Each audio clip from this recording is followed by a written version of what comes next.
Hey folks, so I thought I'd give you a video real quick showing you where we're at with our feed right now for the feeders, because we have been slowly changing it up here a little bit since the last time we talked. So I've been working my way through all of the, I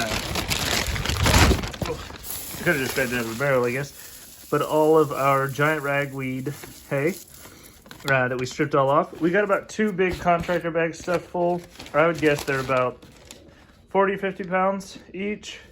So the equivalent of 1 bag of like bagged chopped alfalfa hay. So we'll switch to that once we run out of this. This is our second bag, so we're almost through it. The reason I've been using it is because as the pigs are going to the processor, we're not adjusting their amount of weight because we still have to work through the same amount of barrels every week, no matter how many pigs are out there getting it. So the less pigs we have, the more weight we have to try to distribute between all the pigs. So these guys get less grain and more weight. And what that does is it really makes a soupy mess when you've only got, this is about 10 pounds in each bucket or so. Actually, that'd be about 7 or 8 pounds in each bucket, because it's about 2 scoops. We do,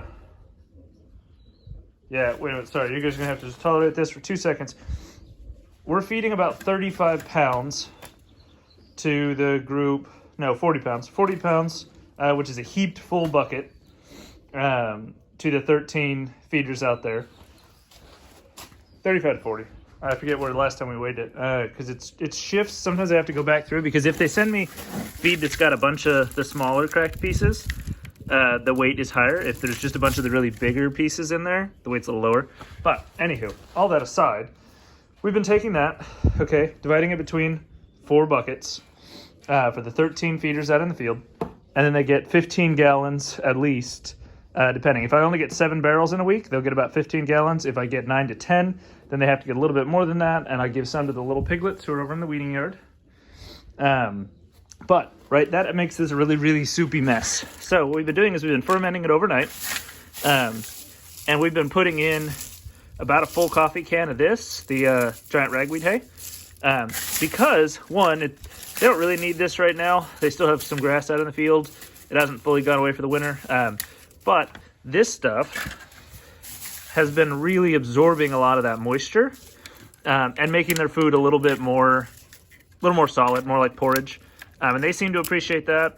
And I appreciate it, because then it's not as wet and sloppy. It's still pretty wet and sloppy of a mess to deal with taking out to the field when they're pushing you around, but it's not as bad as when it's just liquid, solid liquid with nothing to help kind of hold it back and forth and in place. So this has been pretty great. We've been fermenting it just for overnight, so 1 night ferment.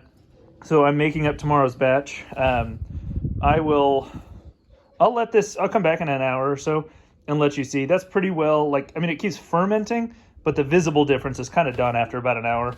So I'll let you see what it looks like after that.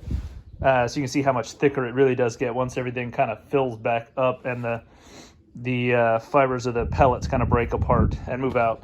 So yeah, that's what we're doing to feed them right now. It's been working pretty darn great. There's a lot of different benefits to fermenting your feed, making a lot of the nutrients more bioavailable to their intestines. Because as is, grain isn't as bioavailable as it could be if it was fermented. And then the same thing goes for the hay. That makes, especially since pigs are still a monogast, they don't do as great of a job breaking this stuff down as they would if it was already fermented. Kind of like, well, we do great. As a monogast ourselves, as humans, we do much better eating fermented foods. We get more out of it, or cooked foods at least, than we do out of just raw food. So this ought to help for them too, and it's very minimal effort for me. All I got to do is just mix up tomorrow's feed the day before, and then take it out and feed it the next day. No real extra effort on my part. Let's hop over, and we'll just jump ahead to what it looks like. Okay, I lied. I got distracted out in the field with the pigs and then had to go do deliveries real quick. So I didn't get to come back in an hour after. So you actually get to see it, what it looks like the next day when we feed it. So everything is soaks up like this. And we have to hit it a second time then with the blurper, which is just a paint mixer on a drill, to kind of reincorporate everything, because everything will kind of float around. But you can see how much thicker of a consistency that is than just the liquid whey. And when we don't let it sit overnight, then it's really just the pellets, and kind of, even if you let it sit for an hour, it's just kind of mush. But this is the consistency it winds up getting to, which is, I think, the best consistency, because then the feed is evenly distributed to the mix. One thing that I realized from the other clip I didn't talk about, so we're fermenting this for only like 24-ish hours, and that is, you know, most people are going to ferment for 2-3 days, because they'll tell you that that's really what it takes to ferment. And if you're just using water as your soaking liquid, absolutely. Unless you're inoculating it with like probios or something, it is going to take 2-3 days to actively get a ferment going, especially in these cooler temperatures. But what we're doing, right, is our liquid that we're soaking with is already inoculated. We're not doing it with water, we're doing it with whey. So this is the byproduct of making cheese. So all of the yeasts and bacteria for fermenting goat's milk has been added to this, and then the curd strained off. Well, most of the curd strained off. Sometimes there's some good chunks of curd on top. And then added to this. So it's got a massive jump start on it. It definitely is more active in the summer when it's warmer, or on a nice warm winter's day, because we still can hit some pretty warm days here in the winter. But like right now, this is kind of about it. I'll get some bubbling. In the summer, it'll kind of actively like bubble and look like a sourdough starter even after just 24 hours there. So yeah, that's what we're doing. That's what it looks like at 24 hours. We have noticed so much better. Like before, sometimes you see some chunks of corn in their poop every now and then. Now we never notice any of that. So, and as you can tell from a lot of our other videos, I pick up the pig turds pretty frequently to show you how much grass is in them and stuff like that. This has really changed up how that kind of looks. And I'm hoping that it's increasing the amount of nutrients they're able to take in. That's what the whole purpose behind a lot of it is, beyond for us just being able to use all of this whey to reduce their grain inputs. But yeah, it seems to working. They seem to like it.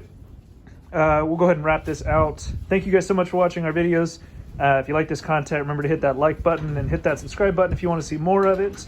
If you got any questions, odds are someone else has that same question. So instead of shooting me an email or a text, which you're always welcome to do, feel free to just drop it in the comments, because somebody else, odds are, has that same question. Thank you to our Patreon supporters, Hunter and Ashley Raymond. If anybody else wants to join that, the link is always in the description. You can see all the different cool stuff that we offer with that. So y'all have a great week.